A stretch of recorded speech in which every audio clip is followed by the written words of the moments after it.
There are two types of people in this world. The first type are those that sedate themselves with fast food and sugar the moment they feel bored or stressed. They think that sugar is what is going to cheer them up because in that moment it actually feels good to consume it. But little do they know sugar has now become a coping mechanism for all their problems, and it in fact makes them feel worse in the long run. The worst part is they cannot stop consuming it now even if they wanted to. Then there are the second kind of people. These people understand that sugar is nothing but a socially acceptable drug designed to keep you hooked to different products. When these people face challenges or stress, they do not jump to sugar to feel good. They instead deal with the challenges of their lives in a much more healthier way. In the long term, these are the people who have excellent mental health and strong self-control. Hi, my name is Jibreal Khan and I help people build discipline and self-control through tried and tested systems. In the past, I was someone who had a pretty bad sugar addiction and it absolutely destroyed my mental health. But that isn't the case anymore. I was able to overcome it and become the most mentally healthy version of myself. In this video, I'm going to share with you the exact system that I use to overcome my fast food and sugar addiction. If you can implement this system in your life, I promise you, no matter how bad your addiction currently is, you are going to be able to overcome it. So let's get right into it. When you consume sugar, your brain releases a massive amount of pleasure chemical called dopamine. Your brain loves dopamine and was actually designed to remember the thing that caused this dopamine release. So now eating sugar is linked with pleasure. But the problem is when you decide to stop eating sugar, your brain does not really like that because you are trying to take its source of pleasure away. So it now starts to complain and demand that you feed it sugar. And this is why you get cravings. I try to fight off these cravings using my willpower alone. I would do it successfully for about 3-4 days, but then on day 5 I was just so exhausted from constantly fighting off these cravings that I would just give in and relapse. This must have happened around 1,000 times. That is when I learned that willpower is a limited resource and it cannot be used to fight off cravings. But what if I told you that there was a way to never have cravings in the first place? A way to make your brain forget just how fun sugar was. Let me put it this way. Do you miss cocaine or crystal meth? The answer is probably not, because you have never actually used them, so your brain has not tied them to pleasure. This is exactly how you're going to feel about sugar when you start fasting. Fasting is when you do not consume food for a particular period of time. When your body does not ingest food, it starts doing some pretty cool repair functions. One of the things that happens when you fast is that your brain begins to rewire itself. And this rewiring of the brain allows it to unlink the connection between sugar and pleasure, thus killing all your cravings. Okay, so the first time I heard about this, I was a bit skeptical about fasting. But I thought to myself, why not? What do I have to lose? So this is what my fasting protocol looked like. I followed the OMAD protocol, which stands for 1 meal a day. So I just had one large meal at the end of the day, which was my dinner. This meant that I was in a fasted state for 22 hours and I would have my large meal in a 2-hour window. Now, I'm going to be honest here, the first 2 or 3 days were kind of hard because my body was still adapting to fasting. But from day 3 onwards, I started to feel amazing. My sugar cravings had now died down by at least 80%. Doing this fasting based protocol for just 4 weeks completely ended my 10-year-long sugar addiction. And it felt like I was just born again. Back when I was addicted to sugar, my fridge used to look something like this.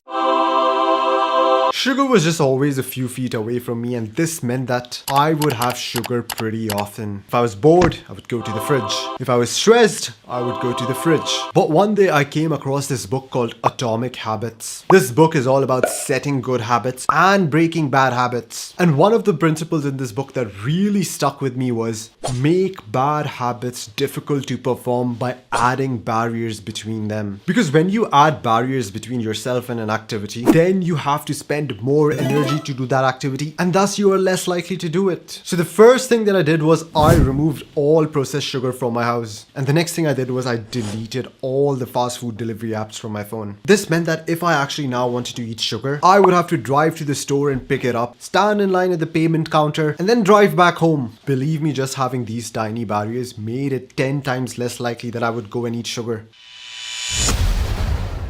Look, barriers are great, but there was just one problem. Social gatherings. I realized that nearly 90% of all social gatherings are centered around processed food and sugar. And when you're at such gatherings surrounded by sugary food and people freely eating these things, then not only are the barriers lifted, but now you're being strongly encouraged to consume sugar. And you might do this not out of temptation, but just to fit in. What I then decided to do was greatly limit large social gatherings, especially the ones that are centered around food. And I know that missing out on social events kind of sucks, but the truth is social events are a big reason why most people cheat on their diets. But there are times when social gatherings are unavoidable. During such events, I would have my guard up. I would firmly say no to any sort of processed food that was being offered, even if the person really insisted. And learning to repeatedly say no and have that bit of an awkward face-off was crucial to beating sugar addiction.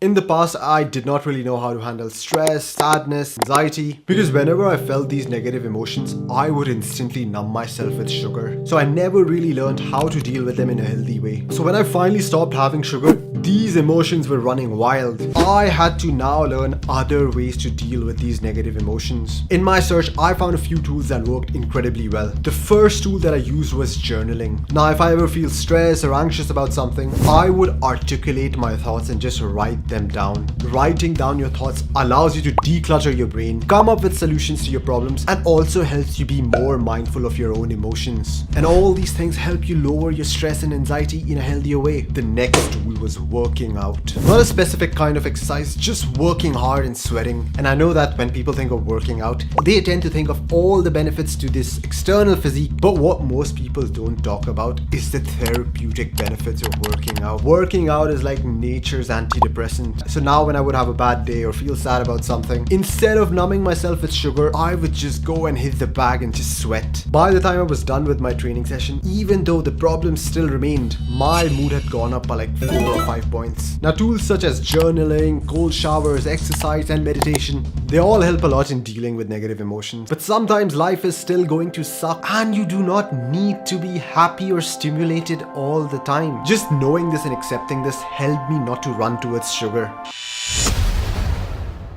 Back when I was addicted to sugar, I would eat whenever I wanted to eat and whatever I wanted to eat. This meant that I would be snacking all day. Also, I did not know what specifically would I have for lunch or dinner. This meant that when the time actually arrived, I would have to make decisions on the go. And when you make decisions on the go, they are generally not the best decisions. I would always find myself debating if I could have just one piece of cake because, hey, moderation is good. Or some other excuse that I'm actually bulking and I need the calories. What I do now is that I pre-plan most things to avoid making decisions on the go. If you are making decisions about lunch moments before lunch when you're hit with hunger pangs, then you're obviously going to take the quick fun option. But when you pre-plan things such as what time are you going to have lunch and what exactly are you going to have for lunch, then you have removed this process of making decisions on the go. Each of the components in this system are extremely important. Remember, if even one of these components is missing, then the entire system breaks and you end up falling back into sugar addiction. Sugar addiction is challenging to beat, but there is something far more destructive: lust addiction.